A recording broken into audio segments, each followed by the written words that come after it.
परमेश्वर ने दया किया कि हम एक बार फिर से प्रभु के चरणों की और उनकी उपस्थिति में आए। आज क्या ही धन्य हैं हम लोग जो प्रभु को उपस्थिति में आनंद पाते हैं। आइए मैं आज मेरे जितने मसीह में प्रिय भाई बहन हैं, मैं आप लोगों के लिए कुछ वचन पढ़ना चाहती हूँ। भजन संगीता 55 और वर्सेस 16, 17, 20, 21 और 22।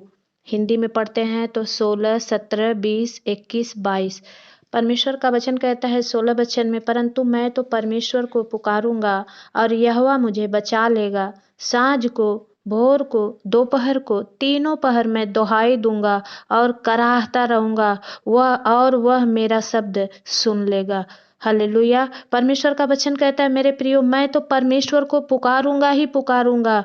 कोई भले कहे कि मेरा परमेश्वर मेरी सुनता ही नहीं है, लेकिन हमें पुकारना बंद नहीं करना है। उस अंधे भिखारी के तरह जो बोलता था कि हे परमेश्वर, हे दाऊद की संतान, मुझ पर दया कर। लोगों ने उसको कितना दबाना चाहा, लेकिन उसने फिर भी हार नहीं मानी। और आप लोगों ने देखा रिजल्ट कि परमेश्वर ने उसको पुकारा कि तू क्या चाहता है, और उसने कहा कि मैं देखना चाहता हूँ। तो मेरे प्रियो, हमें साँझ को, भोर को, तीनों ही पहर परमेश्वर के पास आकर, रात में भी प्रभु के पास जाकर, दोपहर में भी दुहाई देना है। अपना कराहना, अपना दुख, अपना तकलीफ सब कुछ परमेश्वर को बताना है, और वो हमारा शब्द सुन लेता है। और प्रभु का वचन कहता है 20 में कि उसने अपने मेल रखने वाले पर भी हाथ छोड़ा है, उसने अपनी वाचा को तोड़ दिया है। मेरे प्रियो, बहुत सारे ऐसे मसीह में भाई बहन गिर गए, बड़े बड़े पास्टर्स गिर गए, क्योंकि उनका कनेक्शन प्रभु के साथ नहीं था।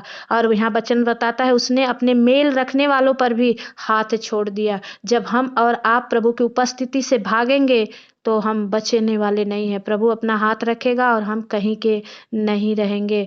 लेकिन प्रभु का वचन कहता है 21 में कि उसके मुंह की बातें तो मक्खन सी चिकनी थी, परंतु उसके मन में लड़ाई की बातें थे।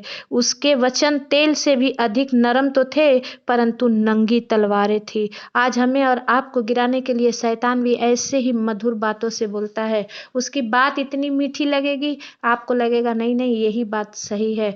लेकिन प्रभु कहता है कि धन्य है वे जो सकरे मार्ग को चुनते हैं, क्योंकि चौड़ा है वो मार्ग जो विनाश की ओर जाता है। हमें चौड़ा मार्ग नहीं चुनना है, हमें वो सकरे मार्ग से होकर प्रभु के उपस्थिति में जाना है।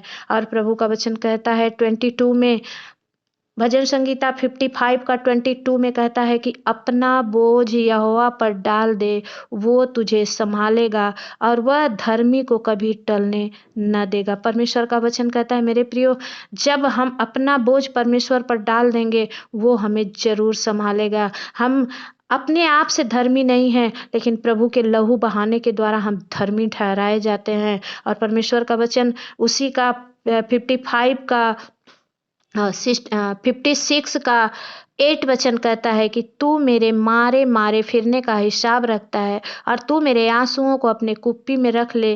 क्या उनकी चर्चा तेरे पुस्तक में नहीं है?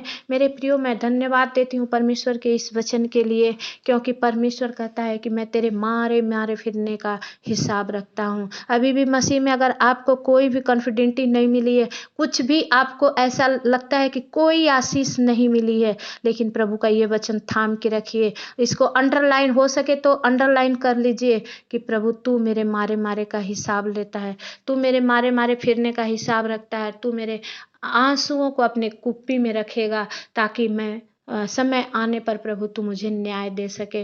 मेरे प्रियो, इस वचन से परमेश्वर आप सबको आशीष दे। मैं वीडियो जानबूझ के छोटा बना रही हूँ ताकि सब लोग देखे, पूरा व्यूज हो, और मैं आगे चलकर और भी गहराई से और भी वचन को मैं आप लोगों के सामने पेश करूँगी। तो परमेश्वर इस वचन से आप सबको आशीष दे। इस शाम के समय में आइए हम एक मन होकर अपनी आंखों को बंद करेंगे और अपने उस परमेश्वर का जो हमारा शरण स्थान है, जो हमारा सब कुछ है, उनकी उपस्थिति में जाते हैं, प्रार्थना करेंगे। धन्यवाद धन्यवाद धन्यवाद धन्यवाद। स्वर्ग में विराजमान परमेश्वर पिता, मैं आपकी बेटी आपके चरणों में कोटि कोटि धन्यवाद करती हूँ राजा, आज के सुंदर दिन सुंदर समय के लिए। पिता, आपके किए गए हर उपकार और भलाई के लिए, आपकी करुणा और दया के लिए। पवित्र आत्मा पिता परमेश्वर, मैं आपकी बेटी आपके